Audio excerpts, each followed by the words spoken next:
देखो ये ऐसा काका इधर ऐसा बीच में ही खडा आहे.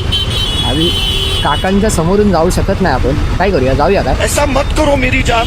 काका मस्त आपला फोटो काढतील. चल याच्या पाठून जाऊ काय? चल जाऊ. काका फोटो नका काढू. हा नाही काका नाही काढत फोटो. तर काकांच्या भाई 4K क्वालिटीमध्ये काकांनी आपला फोटो काढला असता आणि फोटो काढून आपला डायरेक्ट मेसेज केला होता. घरपोच डिलिव्हरी होती त्या फोटोची. काही त्या फोटोची प्राईस किती? सगळ्यात महाग फोटो येतो. तुम्ही काढत असाल जास्तीत जास्त एक फोटो तुमचा 100 रुपयाला निघत असेल. पण भाई त्यांच्याकडे फोटो निघाला तर मग 1000 रुपये फिक्स रेट. 1000पासून वरती सगळा विषय. पण नाही, काका चांगले होते. काकांना इज्जत आहे. काकांचं लक्षच नव्हतं म्हणजे आपल्याकडे. आणि आलेलो 7555. आपल्या पण गाडीचा नंबर 7555 ना मेरी जान. अच्छा